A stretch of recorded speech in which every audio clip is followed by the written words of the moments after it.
ഒരു സാധനത്തിൽ വിശ്വസിക്കാനും ആ സാധനം ഉണ്ടാകേണ്ടതില്ല. ഇപ്പോൾ ദൈവത്തിൽ വിശ്വസിക്കുന്നതിന് ദൈവം ഉണ്ടാകേണ്ട ഒരു കാര്യമില്ല. ദൈവം ഇല്ലാത്തതാണ് നല്ലത്. ദൈവം ഉണ്ടെങ്കിൽ ആകെ പോയി. ദൈവം വന്ന് വരുമ്പോൾ ഇതാണോ ദൈവം എന്ന് ചോദിച്ചാൽ നമ്മൾ ആകെ പ്രശ്നമാണ്. ദൈവമാണെന്ന് പറഞ്ഞവരെല്ലാം നമ്മൾ തൂക്കിയിട്ടുണ്ട് അല്ലേ? നമ്മളുടെ ഇടയിൽ നമ്മുടെ രാജ്യത്ത് സമൂഹത്തിൽ മതവും രാഷ്ട്രീയവും രണ്ടല്ല. അങ്ങനെ ഒരു വേറൊരു അന്ധവിശ്വാസം കൂടി നമുക്കുണ്ട്. മതം ഒന്ന്, രാഷ്ട്രീയം മറ്റൊന്ന്. ഇതൊക്കെ നമ്മൾ ഓരോരോ കാര്യങ്ങൾ വരുമ്പോഴാണ് മനസ്സിലാക്കുന്നത്. ഈവൻ മതേതരം എന്ന് പറയുന്ന ഒരു സാധനമായാലും ഒരു മതത്തിന് ഇഷ്ടമല്ല എന്ന് പറഞ്ഞു കഴിഞ്ഞാൽ അവിടെ അത് കട്ട് ചെയ്യുകയാണ് ചെയ്യുന്നത് മന്ത്രിമാർ. റിയാലിറ്റി ഷോയിലൊക്കെ കൊണ്ടിടുന്നത്. കുറച്ച് കഴിയുമ്പോൾ നിങ്ങളുടെ തനിക്കുണം പുറത്തു വരും അല്ലേ? നമ്മളുടെ വ്യക്തി എന്ന് പറയുന്നത് അല്ല, ഹൗ ലോങ് മാസ്ക് വെച്ച് തുടർന്ന് പോകാൻ പറ്റുന്നവരുണ്ട്, മാസ്ക് പൊളിച്ചെഴുതുന്നവരുണ്ട്. അല്ല, അത് ശരിയായിട്ടുള്ള പ്രകോപനങ്ങൾ വരാത്തതുകൊണ്ടാണ്. എല്ലാ കാലവും അല്ലെങ്കിൽ അവനുള്ളിലെ ഇപ്പം മനുഷ്യനുള്ളിൽ മൃഗം എന്ന് പറഞ്ഞ പോലെ ആ മൃഗം പുറത്തു വരാത്ത എത്രത്തോളം പേരുണ്ട്, മണ്ണടിഞ്ഞു പോയവരുണ്ട് ഇല്ലേ? മനുഷ്യൻ ബേസിക്കലി മൃഗം തന്നെയാണ്. മനുഷ്യൻ is not different from any other animal. ദൈവം ഇല്ല എന്ന് പറയുമ്പോൾ ദൈവം എന്നൊരു സാധനമുണ്ട്, അതില്ല എന്ന് വേണമെങ്കിൽ രണ്ടായിട്ട് ഡിവൈഡ് ചെയ്യാം. There is god and that doesn't exist എന്നാണ്. ആയിക്കൂടെ? കമ്മ്യൂണിസം തന്നെ ഒരു മതമാണ്. ഐ കോൾ ഇറ്റ് നാലാം മതം എന്നാണ് ഞാൻ അതിനെ വിളിച്ചത്. ഞാൻ 3-4 പ്രഭാഷണം നടത്തിയിരുന്നു. ഞാനും ഒരു കമ്മ്യൂണിസ്റ്റ് കുടുംബത്തിലൊക്കെ ജനിച്ചതാണ്. റഷ്യ, സോവിയറ്റ് യൂണിയൻ പല പീസായപ്പോൾ ആഹാരം, ചില ആധുനിക സാംസ്കാരിക നായകർ പറയുന്നു ആഹാരം തൊണ്ടയ്ക്കുന്നത് താഴോട്ട് ഇറങ്ങാത്ത അവസ്ഥയായിരുന്നു എനിക്കത്. മതം ഭയങ്കര ഒരു സംഭവമായിട്ട് നമ്മുടെ സമൂഹത്തിൽ നിലനിൽക്കുകയാണ്. നമ്മുടെ രാഷ്ട്രീയം തന്നെ മതത്തിൻ്റെ അടിസ്ഥാനത്തിലുണ്ടായ രാജ്യമാണിത്. മതം പെറ്റിട്ട രാജ്യം. ഇപ്പോൾ എവിടെയാണ് ഇതില്ലാത്തത്? ആഹാരം കഴിക്കാൻ പോകുമ്പോഴും പറയാം അത് ഇന്നതാണോ ഇന്നതല്ലേ, എന്നിട്ട് ഞാൻ കഴിക്കാതിരിക്കുക. ഓക്സിജൻ മാത്രമാണ് മതത്തിന് അതീതമായിട്ട് ഇപ്പം നിൽക്കുന്നത്. അതിനെ കൂടി ഇനിയിപ്പോൾ ആളുകൾ മതാത്മകമാക്കുമെന്ന് സംശയം. ഇത് അങ്ങനെ ഒരു ലേബലുണ്ട്. അതിൻ്റെ ഗുണങ്ങൾ ഞാൻ ഉപയോഗപ്പെടുത്തുന്നു, അതിൻ്റെ ദൂഷ്യവശങ്ങൾ എന്ന് മറ്റുള്ളവർ ചിന്തിക്കുന്നത് എന്താണോ അവരുടെ POV അത്തരം കാര്യങ്ങളിലേക്ക് ഞാൻ പോകുന്നില്ല. അപ്പം ഞാൻ അതിൻ്റെ ഗുണങ്ങൾ, അതിൻ്റെ സത്തകൾ ഞാൻ ഊറ്റുകയും ചെയ്യുന്നു. അതിൽ നിന്നുകൊണ്ട് തന്നെ മറ്റുള്ളവർക്ക് ദോഷം ഉണ്ടാക്കുന്നില്ല എങ്കിൽ അവൻ അതിൽ തുടർന്ന് പോകുന്നില്ല. എന്താണ് അത്? ഞാൻ മുമ്പേ പറഞ്ഞാൽ അവസാന സെൻറ്റൻസ് പൂർത്തീകരിക്കുന്നതിന് മുമ്പ് റോഷന് ചോദ്യം ചോദിച്ചു. ഞാൻ പറഞ്ഞത് ഈ മദ്യപിക്കുന്ന ആള് അവനെ നിങ്ങൾക്ക് അടുത്ത ദിവസം സ്ട്രീറ്റിൽ ഒരു അന്യമത വിദ്വേഷം, കൈയും വെട്ടും തലയും വെട്ടും, വേണ്ടി വന്നാൽ ഡാഷും വെട്ടും എന്ന് പറയുന്ന ഒരു ജാഥയുടെ ഭാഗമായിട്ട് നിങ്ങൾക്ക് ഈസി ആയിട്ട് കാണാൻ പറ്റും. കാരണം അവനിൽ നിന്ന് ആ കോർ സോഫ്റ്റ്വെയർ ഒരിക്കലും ഡിലീറ്റ് ചെയ്യപ്പെട്ടിട്ടില്ല. അവൻ മദ്യപിക്കരുത് കുറേ കൽപ്പനകൾ ലംഘിക്കുന്നുണ്ട്. ചിലർ പറയല്ലേ ഞാൻ കുറേ കൽപ്പനകൾ ലംഘിച്ചിട്ടുണ്ട്, കുഴപ്പമുണ്ടോ എന്ന് ചോദിക്കും. കൽപ്പനകൾ ഞാനും ലംഘിച്ചിട്ടുണ്ട് മകനെ എന്ന് പുരോഹിതൻ പറയുന്ന ഒരു കഥയുണ്ട്. കൽപ്പനകൾ നിങ്ങൾ ലംഘിക്കുന്നു എന്നുള്ളത് കൊണ്ട് നിങ്ങൾ ആ ഒരു സാധനത്ത് നിങ്ങളെ മതത്തിൻ്റെ പേരിൽ അണിനിരത്താനും അന്യ മതക്കാരനോട് ഒരു അന്യനാണെന്നുള്ളൊരു ബോധം, അതാണ് നമ്മളല്ല, നമ്മുടെ കൂട്ടത്തിൽപ്പെട്ടവനല്ല എന്നുള്ളൊരു ബോധം എങ്ങനെയാണ് വരുന്നത്? അത് ആ പേരും നാളുമൊക്കെ ചോദിച്ച് അറിഞ്ഞ് വരുമ്പോഴാണ് പെട്ടെന്നൊരു സാധനം പെട്ടെന്ന് ക്ലിക്ക് ചെയ്യുന്നത്. ഇതാരാണ്, ഇതാരാണ് പേര്, ശരി, ജസ്റ്റ് അവിടെ ഒരു മതിൽ നിങ്ങൾ തീർക്കുകയാണ്. ഈ മതിൽ തീർക്കുന്ന ആ ഒരു സോഫ്റ്റ്വെയർ നിങ്ങൾ ഒരിക്കലും ഡിലീറ്റ് ചെയ്തിട്ടില്ല. നിങ്ങൾ അതിനകത്തെ ഈ ന്യൂവാൻസസ് ഒക്കെ ഒന്ന് മാറ്റിയിട്ട് നിങ്ങൾക്ക് അനുകൂലമായിട്ട് ഓരോരോ കാര്യങ്ങൾ ചെയ്യണം. പക്ഷേ ദ മെയിൻ തിങ്ങിൽ നിങ്ങൾ ഔട്ട് ആവുന്നില്ല. നമ്മൾ യഥാർത്ഥത്തിൽ ശ്രമിക്കുന്നത് എന്താണ് ഇത്തരത്തിലുള്ള ചിന്തകൾ, ഇതിനകത്ത് വ്യർത്ഥത, ഇതാണ് നമ്മൾ വ്യക്തമാക്കാൻ ശ്രമിക്കുന്നത്. ഇതൊരു ബ്രെയിൻ സർജറി എന്ന് പറയുന്ന ഒരു പ്രോഗ്രാമാണ് നമ്മൾ നടത്തിക്കൊണ്ടിരിക്കുന്നത്. ബ്രെയിൻ സർജറി എന്ന് പറയുമ്പോൾ കത്തി ഉപയോഗിക്കാതെ, രക്തം കിനിയാതെ നിങ്ങളുടെ ബ്രെയിൻ സർജറി ചെയ്യാണ്. അത് സോഫ്റ്റ്വെയർ വേണം. ഇത് സോഫ്റ്റ്വെയർ അങ്ങോട്ട് വരുന്നത് മാറ്റുന്നു, ക്ലിങ് അടിച്ചടിച്ച് പോകുന്നു. മനസ്സിലായില്ലേ? ഇപ്പോൾ ഉദാഹരണം നിങ്ങൾ ജ്യോതിഷത്തിൽ വിശ്വസിക്കുന്നു. എന്തുകൊണ്ടാണ് വിശ്വസിക്കുന്നത്? ഇന്നതാണ് സൂര്യൻ, ചന്ദ്രൻ, കേതു, ശനി. ഇതെങ്ങനെയാണ് നിങ്ങൾക്ക് ശരിയാണെന്ന് തോന്നുന്നത്? ഇതറിയാത്തവർക്ക് ശരിയാണെന്ന് തോന്നുന്നത് എന്തുകൊണ്ടാണ് കൈനോട്ടം ശരിയാണെന്ന് തോന്നുന്നത്? ഇത് മനസ്സിലാക്കുമ്പോൾ നമുക്ക് ഇതുമായിട്ട് ബന്ധപ്പെട്ട ഉദാഹരണമായിട്ട് യക്ഷി ഞാൻ ചെറിയ പ്രായത്തിൽ ഈ ഡ്രാക്കുളയൊക്കെ പോലെയുള്ള നോവലുകൾ 6ാം ക്ലാസ്സിൽ പഠിക്കുമ്പോൾ വായിച്ചിട്ട് പുറത്തിറങ്ങാതെ മുറി തന്നെ ഇരുന്ന് ഒരു പാട്ടൊക്കെ എടുത്തുകൊണ്ട് വന്ന് അതിനകത്ത് മൂത്രം ഒഴിച്ചിട്ട് കിടന്നിട്ടുണ്ട്. 6ാം ക്ലാസ്സിൽ പഠിക്കുന്നത്. അപ്പോൾ ആ യക്ഷി ഞാൻ നിർമ്മിച്ചാണ്. യക്ഷി ഉണ്ടായിട്ടല്ലല്ലോ നമ്മൾ യക്ഷിയെ പേടിക്കുന്നത്, ആണോ? യക്ഷി എന്ന് പറയുന്ന സാധനം ഉണ്ടായിട്ടാണോ യക്ഷിയെ പേടിക്കുന്നത്? അല്ലേ? മൈ ക്വസ്റ്റ്യൻ ഈസ്, യക്ഷി എന്ന് പറയുന്ന ഒരു സംഗതി ഉള്ളത് കൊണ്ടാണോ യക്ഷിയെ പേടിക്കുന്നത്? അല്ല. അപ്പോൾ ഒരു സാധനത്തെ പേടിക്കാനായിട്ട് ആ സാധനം ഉണ്ടാകേണ്ടതില്ല. ഒരു സാധനത്തിൽ വിശ്വസിക്കാനും ആ സാധനം ഉണ്ടാകേണ്ടതില്ല. ഇപ്പോൾ ദൈവത്തിൽ വിശ്വസിക്കുന്നതിന് ദൈവം ഉണ്ടാകേണ്ട ഒരു കാര്യമില്ല. ദൈവം ഇല്ലാത്തതാണ് നല്ലത്. ദൈവം ഉണ്ടെങ്കിൽ ആകെ പോയി. ദൈവം വന്ന് വരുമ്പോൾ ഇതാണോ ദൈവം എന്ന് ചോദിച്ചാൽ നമ്മൾ ആകെ പ്രശ്നമാണ്. ദൈവമാണെന്ന് പറഞ്ഞവരെല്ലാം നമ്മൾ തൂക്കിയിട്ടുണ്ട് അല്ലേ? എപ്പോഴും ദൈവം പോലോ യക്ഷി പോലെയൊക്കെയുള്ള ഒരു യക്ഷി തന്നെ ഇരിക്കട്ടെ. യക്ഷിയിൽ യഥാർത്ഥത്തിൽ ഒരു യക്ഷി വന്നു കഴിഞ്ഞാൽ എന്തായിരിക്കും അവസ്ഥ? പിന്നെ അവസാനം കേസാവും, വഴക്കാവും, ആകെ പ്രശ്നമാവും അല്ലേ? അങ്ങനെയല്ലേ സംഭവിക്കുന്നത്? അപ്പോൾ ഇല്ലാതിരിക്കലാണ് ഇതിൻ്റെ ഒരു ഏറ്റവും ബ്യൂട്ടി എന്ന് പറയുന്നത്. അപ്പോൾ ആ ഇല്ലാതിരിക്കൽ മനസ്സിലാക്കി കഴിഞ്ഞാൽ അതിൻ്റെ പേടി ഇല്ലാതാവുന്നു, ആശങ്ക ഇല്ലാതാവുന്നു, ഇതുമൂലമുള്ള സംഘർഷം ഇല്ലാതാവുന്നു, കാലുഷ്യം ഇല്ലാതാവുന്നു, നിങ്ങൾ ഓപ്പൺ അപ്പ് ആവുന്നു. നിങ്ങളുടെ ആൻറ്റന ഇങ്ങനെ ഡിഷ് ഇങ്ങനെ ഇരിക്കുക. ഇതിങ്ങനെ ആക്കുന്ന പ്രക്രിയയാണ് ആ ബ്രെയിൻ സർജറി. അതാണ് എസൻസ് ചെയ്യുന്നത്. ശരിക്കും ഈ ലിറ്റ്മസിൽ തന്നെ സ്വാഗതകരമായിട്ട് അതിൻ്റെ ഒരു ടൈറ്റിൽ കൊടുത്തിട്ട് മതമില്ലെങ്കിൽ അല്ലെ നരകത്തിലേക്ക് കൂടി നിങ്ങൾ പോകണതില്ല എന്ന് പറയുന്നത്. അതിനൊപ്പം തന്നെ കൂട്ടി വെക്കുന്ന ഒരു കാര്യമുണ്ട്, മതമുണ്ടെങ്കിലും മതത്തിലുണ്ടെങ്കിലും നരകം എന്നൊന്നുമില്ലല്ലോ എന്നുള്ളത്. ഞാൻ അതിൻ്റെ ഒപ്പം ഒരു വാക്ക് കൂടി കൂട്ടിച്ചേർക്കാണ്, ശരിക്കും മതമുണ്ടെങ്കിൽ നരകം ഇവിടെ തന്നെയാണോ? ഈ നരകം സ്വർഗം എന്നൊക്കെയുള്ള കോൺസെപ്റ്റ് ഇപ്പോൾ ഉദാഹരണമായിട്ട് നമ്മൾ ഈ ലാംഗ്വേജ് മതത്തിൻ്റെ അല്ല. ഇപ്പോൾ ഉദാഹരണമായിട്ട് ആത്മാർത്ഥമായ എന്ന് പറയുമ്പോൾ ഞാൻ ആത്മാവിൽ വിശ്വസിക്കണം എന്ന് പറഞ്ഞു കഴിഞ്ഞാൽ എനിക്ക് നിങ്ങളോട് സംസാരിക്കാൻ പറ്റില്ല. ഇപ്പോൾ ഉദാഹരണമായിട്ട് ഹൃദയപൂർവ്വം എന്ന് പറയുന്നൊരു വാക്ക് ഹൃദയം ഭാഷയിൽ വന്നിട്ടുണ്ട്. എന്ന് വെച്ചാൽ വികാര വിചാരങ്ങളുടെയും ചിന്തകളുടെയും കേന്ദ്രം ഹൃദയമാണെന്ന് ധരിച്ച ഒരു പ്രാചീന ജനതയാണ് ഈ ഹൃദയപൂർവ്വം എന്നുള്ള സംഗതി കൊണ്ടുവന്നത്. പക്ഷെ അത് തെറ്റാണ് നമുക്കറിയാം. പക്ഷെ ഞാൻ ഇനി പറയുമ്പോഴും ഹൃദയപൂർവ്വം എന്നേ പറയുള്ളൂ. കാരണം എന്താണ്? കമ്മ്യൂണിക്കേഷൻ്റെ ഭാഗമായിട്ടാണ്. ഈ പല കാര്യങ്ങളും ഇപ്പോൾ ഉദാഹരണമായിട്ട് ദൈവം ഇല്ല എന്ന് പറഞ്ഞു കഴിഞ്ഞാൽ തന്നെ വേണമെങ്കിൽ നിങ്ങൾക്കൊരു ഭാഷാ ഗുസ്തിക്കാരനാണെന്നിരിക്കട്ടെ, ദൈവം ഇല്ല എന്ന് പറയുമ്പോൾ ദൈവം എന്നൊരു സാധനമുണ്ട്, അതില്ല എന്ന് വേണമെങ്കിൽ രണ്ടായിട്ട് ഡിവൈഡ് ചെയ്യാം. There is god and that doesn't exist എന്നാക്കാം, ആയിക്കൂടെ? ഇപ്പോൾ ഉദാഹരണമായിട്ട് ക്യാമറ ഇല്ല ഈ മുറിയിലെന്ന് പറഞ്ഞു കഴിഞ്ഞാൽ എൻ്റെ അർത്ഥം ക്യാമറ എന്ന് പറയുന്ന ഒരു സാധനം ഉണ്ട്, പക്ഷെ അത് ഈ മുറിയിലില്ല എന്നല്ലേ എൻ്റെ അർത്ഥം. അപ്പോൾ ദൈവം ഇല്ലെന്ന് പോലും പറയാൻ പറ്റത്തില്ല. ദൈവം എന്ന് പറയുന്നൊരു സാധനമുണ്ട്, പക്ഷെ അതില്ല. നീ എന്ത് വിഡിത്തമാണ് പറയുന്നത് ചോദിക്കത്തില്ലേ? അപ്പോൾ ഈ ഭാഷാ ഗുസ്തി എന്ന് പറയുന്നത് അതൊരിക്കലും ഈ യാഥാർത്ഥ്യത്തിലേക്കുള്ള വഴിയല്ല, അത് സാഹിത്യത്തിൻ്റെ വഴിയാണ്. ഞാനൊരു സാഹിത്യ അധ്യാപകനാണ്. അപ്പോൾ സാഹിത്യത്തിൽ നമുക്ക് എങ്ങനെയൊക്കെ പറയാം, may be little bit of philosophy ആകാം. ബട്ട് ആക്ച്വലി ഞങ്ങൾ മുന്നോട്ട് നോക്കുന്നത് സയൻസിൻ്റെ രീതിശാസ്ത്രം സമൂഹത്തിൻ്റെ ചിന്താരീതിയാക്കുന്നു. അത് ഹാർഡ് റിയാലിറ്റിയാണ്. അവിടെ ഡിക്റ്റേറ്റർഷിപ്പ് ഓഫ് എവിഡൻസ് എന്നാണ് പറയുന്നത്. അതായത് തെളിവുകളുടെ സമഗ്രാധിപത്യമാണ്. ഇപ്പം ഞാൻ ഇപ്പം എനിക്കിപ്പോൾ എങ്ങനെയാണ് തിരുത്താൻ തോന്നുന്നത് പറഞ്ഞാൽ വസ്തുതകൾ എന്നെ വേറെ ഒരു രീതിയിലേക്ക് നയിക്കുകയാണ്. അപ്പോൾ ഞാൻ ഒരു വലിയൊരു വൃക്ഷം നിൽക്കുമ്പോൾ പുഴ മാറി ഒഴുകുമല്ലോ. നമ്മളതനുസരിച്ച് വസ്തുതകളും തെളിവനുസരിച്ച് മാറി ഒഴുകി പോകണം. വസ്തുത അധിഷ്ഠിതമായിട്ടുള്ള രാഷ്ട്രീയം, തെളിവ് അധിഷ്ഠിതമായ വൈദ്യം, മാനവിക അധിഷ്ഠിതമായിട്ടുള്ള സമൂഹം, ഇതാണ് നമ്മൾ ലിറ്റ്മസ് മുന്നോട്ട് വെക്കുന്ന ഒരു കാഴ്ചപ്പാട്. ഞാൻ അതിനൊപ്പം ആ വരി ചോദിച്ചതും അത് തന്നെ കൊണ്ടാണ്. കാരണം താങ്കൾ തന്നെ പോസിറ്റീവ് സൂചിപ്പിച്ചിട്ടുണ്ട്, മതമില്ലെങ്കിൽ നരകവും ഇല്ല എന്ന് പറയുന്നു. ഒപ്പം തന്നെ ഇപ്പോൾ അതിൻ്റെ ഒപ്പം കൂട്ടിച്ചേർക്കുന്ന ഒരു കാര്യമായിരുന്നു അത്, മതമുണ്ടെങ്കിലും നരകമില്ല എന്നുള്ളത്. അതിന് ഞാൻ മറുപടി കൊടുത്തത്. പക്ഷെ ഞാൻ അതിൻ്റെ ഒപ്പം വയ്ക്കുന്ന കാര്യം, അത്തരത്തിൽ മതത്തിലുണ്ടെങ്കിൽ വിശ്വാസങ്ങളുണ്ടെങ്കിൽ അവൻ്റെ ജീവിതത്തിൽ തന്നെയാണ് നരകത്തിലൂടെ പോകുന്നത് എന്നുള്ള ചിന്താഗതി ഉണ്ടോ അതിൻ്റെ ഒപ്പം? ആക്ച്വലി നരകം എന്ന് പറഞ്ഞൊരു അവസ്ഥയായിട്ടാണ് നമ്മൾ. അതെ, അവസ്ഥയാണ്. എൻ്റെ ഒരു കൊളീഗ് ഉണ്ടായിരുന്നു, ഒരു ടീച്ചർ. ഞാൻ യൂണിവേഴ്സിറ്റി കോളേജ് പഠിക്കുമ്പോൾ ഒരു ടീച്ചർ ഉണ്ടായിരുന്നു. അവർ വളരെ സാധാരണ നിലയിലുള്ള ഒരു അന്ധവിശ്വാസിയാണ്. പക്ഷേ അവർ ക്ലെയിം ചെയ്യുന്ന അവരങ്ങനെയല്ല, അവർ ഇച്ചിരി കൂടിയ ലെവലിലുള്ള ആത്മീയ, മതേതര ഇങ്ങനെയൊക്കെയുള്ള കുറേ സാധനങ്ങളാണ് പറയുന്നത്. അതിന് അവർ പറയാണ്, എന്നോടൊരു ദിവസം പറഞ്ഞാണ്, ഈ സ്വർഗവും നരകവും എന്നൊക്കെ ഉള്ളത് അങ്ങനെയൊന്നും ഇല്ല, അതൊക്കെ മനുഷ്യൻ്റെ മനസ്സിലേ ഉള്ളൂ എന്ന് പറഞ്ഞു. ഞാൻ പറയും ശരിയാണ്, മനസ്സിലേ ഉള്ളൂ എന്ന് പറഞ്ഞു. അപ്പം മനസ്സിൽ മാത്രം ഉള്ളത് എന്നുള്ള വിഭാഗത്തിൽപ്പെടാത്ത വേറെ കാര്യങ്ങൾ ഏതൊക്കെയാണ്? എന്താ അങ്ങനെ ചോദിച്ചത്? ഞാൻ പറഞ്ഞു ഇതെല്ലാം മനസ്സിലേ ഉള്ളൂ. ചെകുത്താനായാലും ദൈവമായാലും ഇതെല്ലാം മനസ്സിലേ ഉള്ളൂ. ചില പറയും ദൈവം മനസ്സിലുണ്ടായാൽ മതിയെന്ന്. മനസ്സിലേ ഉണ്ടാവും. അത് വലിയൊരു ഔദാര്യമൊന്നുമല്ല. ഇപ്പോൾ നിങ്ങൾ പറയാം ദൈവം പുറത്തുണ്ടാവണം എന്ന് പറഞ്ഞു കഴിഞ്ഞാൽ നിങ്ങൾക്ക് ഏതെങ്കിലും ഒരാളെ അവിടെ അങ്ങനെ പിടിച്ച് നിർത്താമെന്നല്ലാതെ അങ്ങനെ ഉണ്ടാക്കാൻ പറ്റില്ല. ഇതെല്ലാം മാനസിക വിഭ്രാന്തികളാണ് ബേസിക്കലി. ഇങ്ങനെ പറയുമ്പോൾ ഞങ്ങൾ വലിയ സംഭവമായിട്ട് കാണുന്നത് ഇതിനെ മാനസിക ചൈൽഡ്ഹുഡ് ന്യൂറോസിസ് എന്നാണ് ഐൻസ്റ്റീൻ്റെ ഒരു ലെറ്ററിൽ പുള്ളി എഴുതിയിരിക്കുന്നത്. അതായത് കൊച്ചു കുട്ടികൾ ഇപ്പോൾ ചില കഥാപാത്രങ്ങൾ ഹീമാൻ, ഷീമാൻ, ശക്തിമാൻ, അതേപോലെ ഒരു ക്യാരക്ടർ തന്നെയാണ്.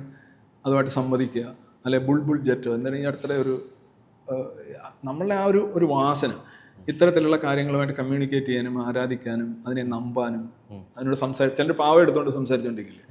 ഈ പാവ എടുത്തുകൊണ്ട് സംസാരിച്ചിരിക്കുന്ന ഒരു കുട്ടിയും കൃഷ്ണൻ്റെ അമ്പലത്തിൽ പോയി നിന്ന് തൊഴുന്ന നമ്മുടെ നായികയും, എന്നിട്ട് പിറുപിറുക്കുന്ന നായിക കണ്ണനോട് ചോദിക്കുന്നു, ഞാനേ കണ്ടോളൂ, ഞാൻ മാത്രമേ കണ്ടോളൂ.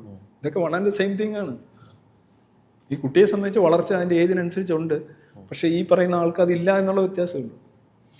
നിങ്ങളുടെ ഈ ലിറ്റ്മസ് സമ്മേളനം നടക്കുന്ന സമയത്ത് കുറേ കൂടി പ്രതീക്ഷിക്കുന്ന ആരാണ് ഇപ്പോൾ ഇതിനോടൊരു താല്പര്യമുള്ളവർ വരുന്നേക്കാം. അതിനപ്പുറത്തേക്കായിട്ട് നിങ്ങൾ സ്വാഭാവികമായിട്ട് വിമർശകർ കൂടിയാണ് അല്ലേ? ഈ വാദത്തിനോട് യോജിക്കുന്നതോടൊപ്പം തന്നെ കുറേ വിമർശകർ കൂടിയാണ് മതത്തിനെതിരെ. അപ്പം ഇത്തരത്തിൽ നിങ്ങളുടെ വിമർശകർ ഈ സമ്മേളനം കാണണം, നിങ്ങൾ അറിയണം എന്ന് നിങ്ങൾ കുറേ കൂടി പ്രതീക്ഷിക്കുന്നുണ്ടോ? ബേസിക്കലി നിങ്ങൾ യഥാർത്ഥത്തിൽ സ്വതന്ത്രമാണെങ്കിൽ ആളുകൾ വരും. ആക്ച്വലി ബേസിക്കലി ആളുകൾ ഇത്തരം കാര്യങ്ങളെ, ഈ വിശ്വാസങ്ങൾ സംരക്ഷിക്കുന്ന എപ്പോഴും അതിൻ്റെ വിമർശനങ്ങളിൽ നിന്ന് ഒഴിഞ്ഞു മാറുകയാണ്. വെണ്ണത്തലയൻ വെയിലത്ത് നടക്കില്ല എന്നാണ് പറയുന്നത്. മനസ്സിലാവും, മുതലാവത്തില്ല. അവൻ കയറി വരുമ്പോൾ പിന്നെ അവൻ്റെ തല കാണില്ല. അറിയാം, വെണ്ണത്തലയനാണ്. വിശ്വാസം ഒരു വെണ്ണത്തലയാണ്. അപ്പോൾ വിശ്വാസം കൊണ്ട് കൊടുമ്പിരി കൊണ്ടും ശ്വാസം മുട്ടിവെക്കുന്ന ആളുകളൊന്നും ഇതിന് വരില്ല. അവരതിനെ പുച്ഛശാലിയോ അവോയ്ഡ് ചെയ്യുകയോ ഒക്കെ ചെയ്യുള്ളൂ ഓട്ടോമാറ്റിക്കലി. പിന്നെ വിമർശനം എന്ന് പറഞ്ഞു കഴിഞ്ഞാൽ നമ്മൾ എസൻസിൻ്റെ ഒരു കാഴ്ചപ്പാടെന്ന് പറഞ്ഞു കഴിഞ്ഞാൽ മത ഇടങ്ങൾ കൂടുതൽ മതേതരമാക്കുക, മതേതര ഇടങ്ങൾ കൂടുതൽ മതരഹിതമാക്കുക, മതരഹിത ഇടങ്ങൾ കൂടുതൽ മാനവികമാക്കുക എന്നുള്ളതാണ്. അതായത് ഒരു ഗ്രാജുവൽ പ്രോസസ്സാണ്. മതത്തെ കൊന്നു കൊലവിളിക്കുക എന്നുള്ള ഒരു സാധനം വെച്ച് നമ്മൾ തുടങ്ങിയല്ല. ഇത് ഒരു ഗ്രാജുവലായിട്ട് ചേഞ്ച് ചെയ്യാം. മതത്തിനുപരിയായി ചിന്തിക്കുന്നതെന്ന് പറഞ്ഞാൽ എല്ലാം ആയോ എന്ന് ചോദിച്ചേക്കും. മതമാണ് ഇപ്പോൾ ഇവിടെ എല്ലാം ഭരിക്കുന്നത്. നമ്മുടെ രാഷ്ട്രീയം, നമുക്ക് 2 രാഷ്ട്രീയ പാർട്ടികളെല്ലാം മതപാർട്ടികൾ മാത്രമല്ല ഉള്ളൂ. മതേതര പാർട്ടികളില്ലല്ലോ ഇവിടെ. എല്ലാം ഏതെങ്കിലും ഒരു മതത്തിന് വേണ്ടി അവരെ പ്രീണിപ്പിച്ചോ എതിർത്തോ തെറി പറഞ്ഞോ അല്ലെങ്കിൽ പ്രശംസിച്ചോ ഒക്കെ അവരുടെ പിണിയാളികളായിട്ട് നടക്കുന്ന പാർട്ടികളെല്ലാം നമുക്കുള്ളൂ. അപ്പോൾ നമ്മൾ ആക്ച്വലി ഒരു എൻവലപ്പ് പോലെ പൊതിഞ്ഞിരിക്കുന്ന ഒരു സാധനമാണ് മതം. പ്രത്യക്ഷത്തിൽ അകൽച്ചയിലാണെങ്കിൽ അന്തർധാര സജീവമായിരിക്കുന്നതാണ്. അതെ. അതായത് സാമൂഹ്യപരമായിട്ട് നോക്കുകയാണെങ്കിലും രാഷ്ട്രീയപരമായിട്ട് നോക്കുകയാണെങ്കിലും വിശ്വാസപരമായിട്ട് നോക്കുകയാണെങ്കിലും മതം ഭയങ്കര ഒരു സംഭവമായിട്ട് നമ്മുടെ സമൂഹത്തിൽ നിലനിൽക്കുകയാണ്. നമ്മുടെ രാഷ്ട്രീയം തന്നെ മതത്തിൻ്റെ അടിസ്ഥാനത്തിലുണ്ടായ രാജ്യമാണിത്. മതം പെറ്റിട്ട രാജ്യം. അപ്പോൾ എവിടെയാണ് ഇതില്ലാത്തത്? ആഹാരം കഴിക്കാൻ പോകുമ്പോഴും പറയാം അത് ഇന്നതാണോ ഇന്നതല്ലേ, എന്നിട്ട് ഞാൻ കഴിക്കാതിരിക്കുക. ഓക്സിജൻ മാത്രമാണ് മതത്തിന് അതീതമായിട്ട് ഇപ്പോൾ നിൽക്കുന്നത്. അതിനെ കൂടി ഇനിയിപ്പോൾ ആളുകൾ മതാത്മകമാക്കുമെന്ന് സംശയം. ഞാൻ നേരത്തെ തന്നെ കൂട്ടി ചേർത്തിട്ട് ഒരു പരിപാടി, ശരിക്കും ലോകത്തിലെ ഏറ്റവും വലിയ നിരീശ്വരവാദികളുടെ സമ്മേളനം എന്നാണ് നിങ്ങൾ അവകാശപ്പെടുന്നത്. അപ്പം അതിൽ എന്തുകൊണ്ടൊരു വിശ്വാസി പങ്കെടുക്കണമെന്ന് ചോദിച്ചു കഴിഞ്ഞാൽ ഒറ്റ വരിയിൽ എങ്ങനെ പറയാനാവും? വിശ്വാസി പങ്കെടുക്കണം, അത് വളരെ പോസിറ്റീവായിരിക്കും. നിങ്ങൾക്ക് അവിടെ വന്നു കഴിഞ്ഞാൽ ഒരുപാട് അതായത് നമ്മൾ ഇൻട്രാക്ഷനായിട്ട് തന്നെ 3 പ്രോഗ്രാം ഉണ്ട്. ഒന്നൊരു ഓപ്പൺ ക്ലിനിക് എന്ന് പറയുന്നൊരു പ്രോഗ്രാം. നിങ്ങളിപ്പോൾ ഉദാഹരണമായിട്ട് ഹോമിയോപ്പതിയുടെയോ ആയുർവേദത്തിൻ്റെയോ അല്ലെങ്കിൽ യുനാനിയുടെയോ സിദ്ധ, അക്യൂപങ്ചർ, വീട്ടിലെ പ്രസവം, എല്ലാ സർവ്വ ഐറ്റംസ് ഉണ്ടല്ലേ, അങ്ങനെയൊക്കെ ഉള്ളവരാണെങ്കിൽ നിങ്ങൾക്ക് ഒന്ന് ചോദിക്കാം. നിങ്ങൾക്ക് സംശയമായിട്ട് ചോദിക്കാം, വെല്ലുവിളിക്കാം. നിങ്ങളുടെ ആശയം, വ്യക്തിയല്ല, നിങ്ങൾ ഇഷ്ടപ്പെടുന്നു, വ്യക്തിപരമായിട്ട് നിങ്ങൾ ചക്കരയാണ്, പക്ഷെ നിങ്ങളുടെ ആശയത്തെക്കുറിച്ച് നിങ്ങൾക്ക് അഭിപ്രായമില്ല.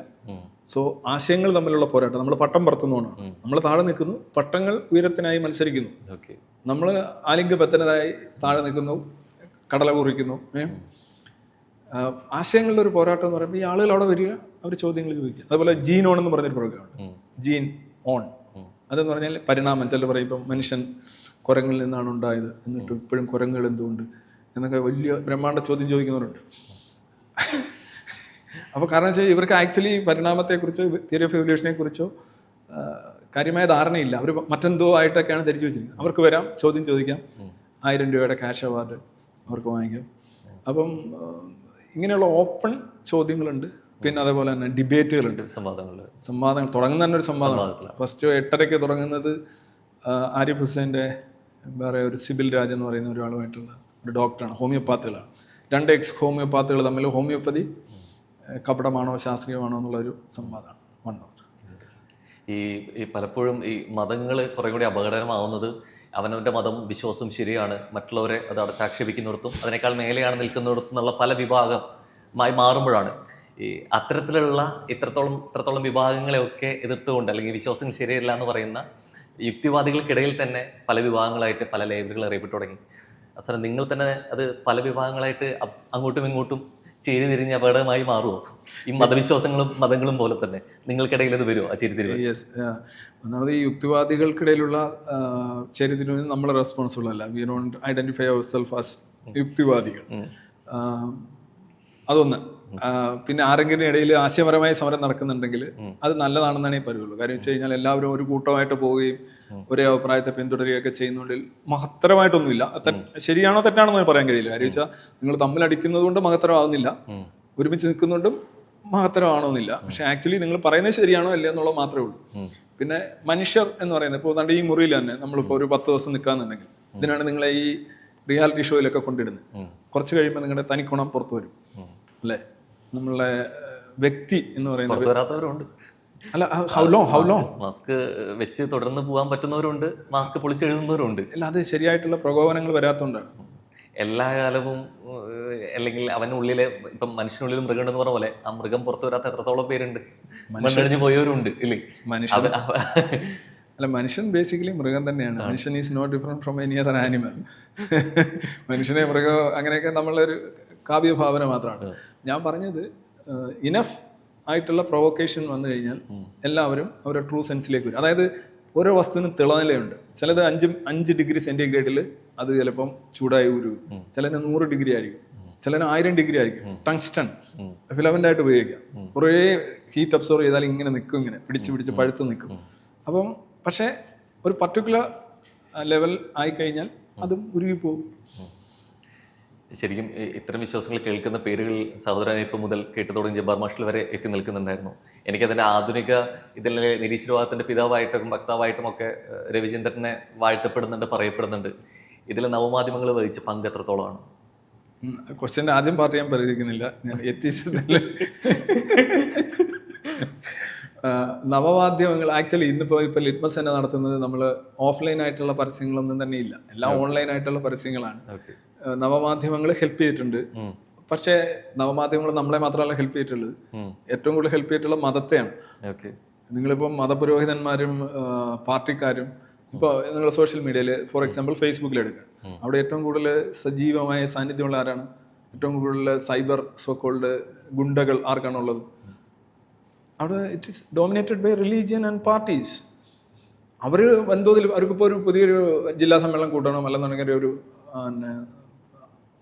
അയൽക്കൂട്ടം വേണം, വാട്സപ്പ് ഉണ്ട്. അപ്പോൾ അവരോട് ചോദിക്കുക, ഈ അയൽക്കൂട്ടമൊക്കെ സംഘടിപ്പിക്കുന്നതിൽ സോഷ്യൽ മീഡിയ വഹിച്ച പങ്ക് എങ്ങനെയുണ്ടെന്ന് അവരോട് ചോദിച്ചു കഴിഞ്ഞാൽ അവർക്കും ഇതേ ഉത്തരം തന്നെ ആയിരിക്കും പറയാം. ഞാൻ ഇതിൽ ഇത്രത്തോളം ആളുകളിലേക്ക് എത്തുക എന്നുള്ളതിനേക്കാൾ അപ്പുറത്തേക്ക് രവിചന്ദ്രൻ എന്നുള്ള വ്യക്തിയെ കുറേ കൂടി ആളുകൾക്ക് മനസ്സിലാക്കുന്നതിന് ഇപ്പൊ സോഷ്യൽ മീഡിയ ഇല്ലാത്തൊരു കാലഘട്ടമായിരുന്നെങ്കിൽ ഇത് എത്രത്തോളം പ്രായോഗികമായിട്ട് നടപ്പിലാവുമായിരുന്നു ഇത്ര പെട്ടെന്ന് ആളുകളിലേക്ക്? സോഷ്യൽ മീഡിയ ഇല്ലെങ്കിൽ ആളുകൾ പത്രം വായിക്കും, ടെലിവിഷൻ കാണും.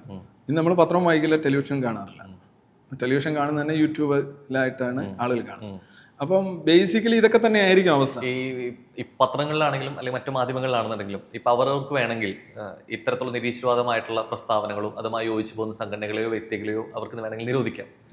നവമാധ്യമങ്ങൾ എന്ന് പറയുമ്പോൾ അങ്ങനെയല്ലേ, ഇപ്പം നമുക്ക് വേറൊരാൾ നിരോധിച്ചാലും നമ്മുടേതായിട്ടുള്ള പ്ലാറ്റ്ഫോം നമുക്ക് ക്രിയേറ്റ് ചെയ്തിട്ട് ഇടാൻ പറ്റുന്ന ഒരു സാഹചര്യമാണ്. അന്ന് അതിനെ ശരിക്കും രണ്ടായി വേർതിരിച്ചെടുക്കുന്ന ഒരു സംഭവം തന്നെയാണ്. അപ്പോൾ അത് വേണമെങ്കിൽ നീക്കി വെച്ചേക്കാം അല്ലേ? പലപ്പോഴും എനിക്ക് തോന്നുന്നു ആദ്യം പലപ്പോഴും യോജിക്കാനോ അംഗീകരിക്കാനോ രവിചന്ദ്രന്റെ വാക്കുകളെ ഉൾക്കൊള്ളാനൊന്നും കഴിയാത്ത തന്നെയായിരുന്നു കൂടുതലുണ്ടായിട്ടുണ്ടാവുക. അപ്പോൾ അതുകൊണ്ടാണ് അതൊരു നല്ല ചോദ്യമാണ്. പക്ഷേ അവിടെയും ഞാൻ ഇത് തന്നെയാണ് പറയുന്നത്. പണ്ട് ഈ ജനീകം പോലെയുള്ള കേരള ശബ്ദം പോലെയുള്ള മുഖ്യധാര മാധ്യമങ്ങളും അതുപോലെ തന്നെ പാർട്ടി കമ്മ്യൂണിസ്റ്റ് പാർട്ടികളും ഇവരൊക്കെ ഈ സോക്കോൾഡ് യുക്തിവാദത്തെ പ്രൊമോട്ട് ചെയ്തിരുന്നു. ലേഖനങ്ങൾ വന്നിരുന്നു, അങ്ങനെയൊക്കെ വന്നിരുന്നു. സിനിമയിൽ തന്നെ ഇപ്പോൾ ഉദാഹരണമായിട്ട് പുനർജന്മം എന്ന് പറഞ്ഞൊരു സിനിമ ഉണ്ട്, നിങ്ങൾ കണ്ടിട്ടുണ്ടെന്ന് അറിയില്ല. അതിനകത്തും ഇതേ കണക്കുള്ള കോണ്ടന്റ്സ് വന്നിരുന്നു, അതിൻ്റെ ട്രീറ്റ് ചെയ്തിരുന്നത്. അത് സ്വാഭാവികമായിട്ടും ഈ സോഷ്യൽ മീഡിയ നൽകുന്ന റീച്ചിൻ്റെ അത്ര ഉണ്ടോ എന്ന് ചോദിച്ചു കഴിഞ്ഞാൽ യാഥാർത്ഥ്യത്തിൽ ഇല്ലെന്നാണ് എനിക്ക് തോന്നുന്നത്. പക്ഷേ അന്ന് ഞാൻ പറഞ്ഞ പത്രങ്ങളിലും ഈ സിനിമകളിലും ഈ അന്ന് രാഷ്ട്രീയക്കാരൊക്കെ ഇത് ഒരുപക്ഷെ ഇതൊരു ആരും ചെയ്യാത്തതുകൊണ്ടായിരിക്കും കുറേ പേര് മുന്നോട്ട് വരുമായിരുന്നു. അത് ആ കാലത്തിൻ്റെ കൂടെ പ്രത്യേകതയാണ്. സോഷ്യൽ മീഡിയ വന്നപ്പോൾ ഇപ്പോൾ എന്താ സംഭവിച്ചതെന്ന് കഴിഞ്ഞാൽ ആരാണ് കൂടുതൽ അപ്പർ ഹാൻഡ് നേടിയത്? അപ്പർ ഹാൻഡ് നേടിയത് മതം, പ്രത്യയശാസ്ത്രങ്ങൾ, പാർട്ടികൾ എല്ലാം മനുഷ്യനെ ഒരു അധികാര കേന്ദ്രം പുറത്താക്കുന്ന, അതായത് നിങ്ങളുടെ അധികാര കേന്ദ്രം നിങ്ങളുടെ പുറത്താകുന്ന അവസ്ഥയ്ക്കാണ് കൂടുതൽ ബലം വന്നത്. നിങ്ങൾ സ്വതന്ത്രനാകുന്ന അവസ്ഥയ്ക്ക് അത്രയും ബലം വന്നില്ല. അപ്പോഴും നമ്മൾ പറയുന്നത് എന്താണ്, ഇത് പറയാൻ സോഷ്യൽ മീഡിയ സഹായിച്ചെന്ന് വെച്ച് കഴിഞ്ഞാൽ സഹായിച്ചിട്ടുണ്ട്. കളി ഇപ്പം ഹോക്കി പണ്ട് പുൽ മൈതാനത്താണ് കളിച്ചത്. അപ്പോൾ ഒരു വിഷയം അടിക്കുമ്പോൾ നിങ്ങൾ കളിച്ചിട്ടുണ്ടെങ്കിൽ ഓർമ്മയില്ല, ചിലപ്പോൾ കല്ലും മണ്ണൊക്കെ തെറിക്കും. അപ്പം ഇങ്ങനെ ആണ് നമ്മളത് എടുക്കുക. ഇന്നിപ്പോൾ സിന്തറ്റിക് ടർഫിലാണ്, തലയ്ക്ക് മീതെ പന്ത് മറിച്ചാണ് പോകുന്നത്. അപ്പോൾ ടർഫ് വന്നതോടുകൂടി ഹോക്കി മെച്ചപ്പെട്ടിട്ടുണ്ടോ എന്നൊക്കെയുള്ള ചോദ്യം ചോദിച്ചു കഴിഞ്ഞാൽ കമ്പയർ ചെയ്യാൻ ബുദ്ധിമുട്ടാണ്. സാധ്യതകൾ മെച്ചപ്പെട്ടുണ്ടോ എന്ന് ചോദിച്ചാൽ ബുദ്ധിമുട്ടാണ്. പക്ഷേ ഒരു പുതിയ ടർഫ് വരികയാണ്. പുതിയ ടർഫ് എത്തീസത്തിന് അനുകൂലമാണോ എന്ന് ചോദിച്ചു കഴിഞ്ഞാൽ അനുകൂലമാണ്. പക്ഷേ അത് നോക്കൂ, മറ്റുള്ളവരാണ് കൂടുതൽ അതിനകത്ത് ഇതുണ്ടാക്കിയിട്ടുള്ളത്. പിന്നെ മാത്രമല്ല ഒരു കാര്യം കൂടെ പറയാം, ഈ പഴയ സോക്കോൾഡ് ഈ പറയുന്ന നിങ്ങൾ പറഞ്ഞ യുക്തിവാദികൾ, അവർ കൂടുതൽ മാർജിനലൈസ്ഡ് ആയി പോവുകയാണ് ഉണ്ടായത് ഈ സോഷ്യൽ മീഡിയയിൽ. അങ്ങനെയല്ലേ കാണുന്നത്? അങ്ങനെ നോക്കുമ്പോൾ അതൊരു എന്താ പറയുക, പലരും പറയാറുണ്ട് ഈ ചോദ്യം തന്നെ, ഇത് രവിചന്ദ്രനൊക്കെ വന്നപ്പോൾ സോഷ്യൽ മീഡിയ ഒക്കെ ഉള്ളതുകൊണ്ടാണ് ഇത്രയും കയറിപ്പോയത്. പക്ഷേ ഈ സോഷ്യൽ മീഡിയ അവർക്കും ഉണ്ട്, അവർ ജീവിച്ചിരിക്കുകയും ചെയ്യുന്നുണ്ട്. They are alive and they want to promote, and social media is available for them also. ഈ ടി വി തന്നെ ചെറുത്താൻ്റെ പെട്ടിയാണെന്ന് പറഞ്ഞവർ തന്നെയാണ് അതിൽ തന്നെ പ്രഭാഷണം ഒന്ന് നടത്തുന്നവർ. പലപ്പോഴും അവരുടേതായിട്ടുള്ള കാര്യങ്ങളും ആശയങ്ങളും പറയുന്നതും അതിലൂടെ തന്നെയാണെന്നും ഈ ഒരു പലപ്പോഴും ഈ മതം ഒരു മരമാണെങ്കിൽ ശരിക്കും രാഷ്ട്രീയ പാർട്ടികളും നേതാക്കന്മാരും ഇത്തിൽക്കണ്ണികളായിട്ട് മാറുന്നുണ്ടോ? അതിൻ്റെ സത്ത വലിച്ചെടുക്കുക, അതുമൂലം ഉപയോഗിക്കുക എന്നുള്ളൊരു ഉദ്ദേശ ലക്ഷ്യം നമ്മളുടെ ഇടയിൽ, നമ്മുടെ രാജ്യത്ത്, സമൂഹത്ത് മതവും രാഷ്ട്രീയവും രണ്ടല്ല. അങ്ങനെ ഒരു വേറൊരു അന്ധവിശ്വാസം കൂടി നമുക്കുണ്ട്. മതം ഒന്ന്, രാഷ്ട്രീയം മറ്റൊന്ന്. ഇതൊക്കെ നമ്മൾ ഓരോരോ കാര്യങ്ങൾ വരുമ്പോഴാണ് മനസ്സിലാക്കുക. ഈവൻ മതേതരം എന്ന് പറയുന്ന ഒരു സാധനമായാലും ഒരു മതത്തിന് ഇഷ്ടമല്ല എന്ന് പറഞ്ഞു കഴിഞ്ഞാൽ അവിടെ അത് കട്ട് ചെയ്യുകയാണ് ചെയ്യുന്നത് മന്ത്രിമാർ, അല്ലേ? അവർക്ക് അങ്ങോട്ട് മുന്നോട്ട് പോകാൻ കഴിയില്ല. അവരത് റിവേഴ്സ് ചെയ്യും, യു ടേൺ അടിക്കും. ഈ അടുത്ത കഴിഞ്ഞുണ്ടായ 10 യു ടേണുകൾ നോക്കൂ. ഈ 10 എണ്ണവും മതത്തിൻ്റെ മുന്നിലാണ്. നമ്മുടെ സർക്കാരിൻ്റെ കാര്യമാണ് പറയുന്നത്. അവർക്ക് അത് കഴിഞ്ഞ് നമുക്ക് മുന്നോട്ട് പോകാൻ കഴിയില്ല, അവിടെ വെച്ച് സ്റ്റോപ്പ് ചെയ്യാം. ഈ ശരിക്കും മതമില്ലാത്തവരൊക്കെ കമ്മ്യൂണിസ്റ്റ് ആണ് എന്നുള്ളൊരു ചിന്താഗതി ഉണ്ടായിരുന്നു. ശരിക്കും ഇതെവിടെയാണ് പൊളിച്ചെഴുതുന്നത്? നിരീശ്വരവാദികളൊക്കെ കമ്മ്യൂണിസമാണ് എന്ന് പറയുന്നിടത്ത് നിന്നാണ് ഇതിനെക്കുറിച്ച് പറഞ്ഞുകൊണ്ടിരിക്കുന്ന രവിചന്ദ്രന്റെ കളസത്തിന്റെ കളറ് കാവ്യാണെന്ന് വരെ പറയുന്നത്. ഇപ്പോൾ എവിടെ ഇത് ബ്രേക്ക് ചെയ്യുന്നത്? ഈ മതം എന്ന് പറയുന്നത് കമ്മ്യൂണിസം തന്നെ ഒരു മതമാണ്. ഐ കോൾ ഇറ്റ് 4ാം മതം എന്നാണ് ഞാൻ അതിനെ വിളിച്ചത്. ഞാൻ 3-4 പ്രഭാഷണം നടത്തിയിരുന്നു. ഞാനും ഒരു കമ്മ്യൂണിസ്റ്റ് കുടുംബത്തിലൊക്കെ ജനിച്ചതാണ്. റഷ്യ, സോവിയറ്റ് യൂണിയൻ പല പീസായപ്പോൾ ആഹാരം, ചില ആധുനിക സാംസ്കാരിക നായകർ പറയുന്നു ആഹാരം തൊണ്ടയ്ക്കുന്നത് താഴോട്ട് ഇറങ്ങാത്ത അവസ്ഥയായിരുന്നു എനിക്കത്. സോവിയറ്റ് യൂണിയൻ എത്ര വലിയൊരു സമ്മോഹനമായ സാമ്രാജ്യം, അതിങ്ങനെ തകരുന്നത് കണ്ടു നിൽക്കാൻ കഴിയാത്ത അവസ്ഥ എനിക്കുണ്ടായിട്ടുണ്ട്. പക്ഷേ ഇതൊരു മതമാണെന്ന് മനസ്സിലാവുമ്പോൾ നമ്മൾ സയൻസിൻ്റെയും റീസൻ്റെയും ഒക്കെ ഒരു ഇതിലൂടെ നോക്കുമ്പോൾ സ്വാഭാവികമായിട്ട് ഇതൊരു വലിയ, പിന്നെ ഇതിൻ്റെ ഒരു കില്ലർ ഐഡിയോളജിയാണ്. ഇത് ലോകത്തെ ഏറ്റവും കൂടുതൽ ആളുകൾ കൊന്നിട്ടുള്ള, നശിപ്പിച്ചിട്ടുള്ള, സ്വാതന്ത്ര്യം നശിപ്പിച്ചിട്ടുള്ള ഒരു ഐഡിയോളജി എന്ന് നോക്കുമ്പം നാസിസം ഒക്കെ കമ്മ്യൂണിസത്തിൻ്റെ പുറകിൽ വരുള്ളൂ ന്യൂമറിക്കലി. പിന്നെ അതുപോലെ തന്നെ അതിൻ്റെ വ്യാപനം വെച്ച് നോക്കുകയാണെങ്കിലും ഇറ്റ്സ് വൺ ഓഫ് ദ എന്താ പറയുക most diabolical ideology ever 20th century. അപ്പം അതാണ്. പിന്നെ നിങ്ങൾ സ്വാഭാവികമായിട്ട് അത് കോൾ ഔട്ട് ചെയ്യുമ്പോൾ അവർ എന്താ പറയും, കമ്മ്യൂണിസത്തെ കോൾ ഔട്ട് ചെയ്യുമ്പോൾ അവർ പറയും, നോർമലി പിണറായി വിജയനായാലും ഇപ്പോൾ ഈ പറയണം ഓരോ ആളുകൾ പറയുന്നത് മുണ്ടിട്ട മോഡി എന്ന് പിണറായി വിളിക്കുന്നില്ലേ? എന്തിനാണ് വിളിക്കുന്നത്? മുണ്ടെടുക്കുന്നു. മോദിയാണോ? അല്ല. വിളിക്കുമ്പോൾ ഒരു സുഖമുണ്ട്. ഇപ്പോൾ ഒരാളെ നമ്മൾ എന്തെങ്കിലും ഒരു ടാഗ്, നിങ്ങൾ ചാപ്പകളെ കുറിച്ചാണ് പറയുന്നത്, ചാപ്പകളെ കുറിച്ച് പറയുന്നത് അവർ ചോദിക്കുക അയാളെ അങ്ങനെ ആക്ക്, നീ ഒരു ഡാഷാണ്, ഒരു ഞരമ്പ് രോഗിയാണ് എന്നൊരാൾ വിളിക്കുകയാണ്. അപ്പോൾ എന്ന് പറഞ്ഞാൽ ഞരമ്പ് രോഗം മോശമായ കാര്യമായതുകൊണ്ട് നിങ്ങളെ ഞരമ്പ് രോഗി എന്ന് വിളിക്കുന്നു. നിങ്ങൾക്ക് ഞരമ്പിന് പ്രശ്നമൊന്നും ഉണ്ടാവണമെന്നില്ല, അങ്ങനെ ഉണ്ടോ ഇല്ലയെന്ന് അവൻ അറിയുകയില്ല, പക്ഷെ നിങ്ങളെങ്ങനെ വിളിക്കുന്നു. അത് അവനൊരു സുഖം, നിങ്ങൾക്കൊരു ദോഷമെന്ന് അവൻ ചിന്തിക്കുന്നു, അത്രേ ഉള്ളൂ. ഈ പലപ്പോഴും എന്നുള്ള രീതിയിലേക്ക് ഹിന്ദുത്വത്തിൻ്റെ അല്ലെങ്കിൽ അതിൻ്റെ ഒരു വക്താവായിട്ടും അല്ലെങ്കിൽ ദേശീയ കാത്തുസൂക്ഷി എന്ന് പറയപ്പെടുന്ന പേര് എപ്പോഴും സവർക്ക് എന്നുള്ള രീതിയിലേക്ക് സൂചിപ്പിക്കാറുണ്ട്. പക്ഷേ മുമ്പ് താങ്കൾ തന്നെ ഒരു പ്രഭാഷണത്തിൽ പറയുന്നുണ്ട്, ഇപ്പോൾ മുസ്ലിങ്ങൾക്ക് ഈക്വൽ റൈറ്റ്സ് ഇവിടെ വേണമെന്ന് വാദിച്ചിട്ടുള്ളൊരു വ്യക്തിയാണ്. അതല്ലാന്നുണ്ടെങ്കിൽ അവരുടേതായിട്ടുള്ള കർമ്മഭൂമി മാത്രമാണ് ഇവിടെ, ഒരു പിതൃഭൂമിയുള്ളൊരു നന്ദി അവർ കാണിക്കേണ്ടതുണ്ട്, അത് വിഭജിക്കപ്പെടുന്നു, അതിൽ അംഗീകരിക്കണം അല്ലെങ്കിൽ അനുകൂലിക്കണം എന്ന് പറഞ്ഞൊരു വ്യക്തി കൂടിയാണ് എന്ന രീതിയിലേക്ക് പറയുന്നുണ്ട്. ഇപ്പം എവിടെയാണ് അത് പലപ്പോഴും വെളുപ്പിക്കാൻ നോക്കുന്നു എന്നുള്ള ഈ സവർക്കറിനെ കുറിച്ചൊന്നും നമ്മളങ്ങ് ഒരു പ്രഭാഷണം നടത്തിയിട്ടില്ല. ഞാൻ തന്നെ ആദ്യം കേൾക്കാം, ഈ 90കളുടെ അവസാനമാണ് ഈ സവർക്കർ അതുവരെ ടെണ്ടുൽക്കറും അഗാർക്കറും ഒക്കെയാണ് നമ്മൾ കൂടുതൽ അറിഞ്ഞിട്ടുള്ളത്. ഇപ്പോൾ കുറേ കേരളത്തിൽ മൊത്തത്തിലാണ്, പലർക്കും അറിയത്തില്ല. അപ്പോൾ സവർക്കർ വരുന്നു. Savarkar actually is not an RSS man, പുള്ളി ഹിന്ദു മഹാസഭയാണ്. ഞാനധികം നടത്തിയിട്ടൊന്നുമില്ല, പ്രഭാഷണം നടത്തിയിട്ടൊന്നുമില്ല. പിന്നെ ഈ അടുത്തിടെ എങ്ങാണ്ട് 2016 ശേഷം ആണെന്ന് തോന്നുന്നു എന്തെങ്കിലും നടത്തിയിട്ടുണ്ട്. അത് നോർമലായിട്ട് നമ്മളിപ്പോൾ ഏതൊരു വ്യക്തിയും, ഇപ്പം ഗാന്ധി ആയാലും സവർക്കറെ ആണെങ്കിലും സുഭാഷ് ചന്ദ്രബോസിനെ ആയാലും നെഹ്റുവിനെ കുറിച്ച് ഞാൻ പ്രഭാഷണം നടത്തി. നെഹ്റുവിൻ്റെ പല കാര്യങ്ങളിൽ എനിക്ക് എതിർപ്പുണ്ട്. പക്ഷേ ഞാൻ ഈ നെഹ്റുവിനെതിരെയുള്ള ഒരിതുണ്ട്, എല്ലാത്തിനും കാരണം നെഹ്റുവാണ് എന്നുള്ള രീതിയിൽ, ഒന്നാം പ്രതി നെഹ്റു എന്നുള്ള രീതിയിൽ BJP 2014 മുതൽ സ്ഥിരം കാണുന്നതാണ്. എല്ലാത്തിനും കാരണക്കാരൻ നെഹ്റുവാണ് എന്നുള്ളത്. ആ ഒരു പൊളിറ്റിക്കൽ പ്രോജക്റ്റിനെതിരെ കേരളത്തിൽ വളരെ വ്യവസ്ഥാപിതമായ 2 വീഡിയോ ചെയ്ത ഞാനാണ്. 1-ാം പ്രതി നെഹ്റു പാർട്ട് 1, 2. ലക്ഷക്കണക്കിന് ആളുകൾ കണ്ട വീഡിയോ ആണ്. അപ്പം നമ്മളെ സംബന്ധിച്ച് അങ്ങനെയുള്ളൂ. ഞാൻ നോക്കുന്നത് രാജ്യത്തിനെ ഒരു എന്താ പറയുക, ഒരു പുരോഗമനാത്മകമായിട്ടുള്ള ഒരു സരണിയിൽ എത്തിക്കാൻ കഴിഞ്ഞൊരു നേതാവാണ് നെഹ്റു. നെഹ്റുവിന് ഒരുപാട് പോരായ്മകളൊക്കെ ഉണ്ട്, അതെല്ലാവർക്കും ഉണ്ട്. നെഹ്റുവിൻ്റെ മാത്രം പ്രശ്നമല്ല. 2 തരം വ്യാഖ്യാനങ്ങൾ ഉള്ളതുകൊണ്ട് തന്നെ സവർക്ക് ശരിക്കും രവിചന്ദ്രൻ നോക്കി കാണുന്നത് എങ്ങനെയാണ്? അല്ലെങ്കിൽ സ്വാതന്ത്ര്യത്തിന് അപ്പുറത്തേക്ക് മതേതര ഇന്ത്യയെ എതിർത്ത് അല്ലെങ്കിൽ ഹിന്ദുത്വം ഇവിടെ കൂടി അതിന് പ്രാധാന്യം കൊടുക്കുന്നത് സംസാരിച്ച അതേ ആൾ തന്നെയാണ്.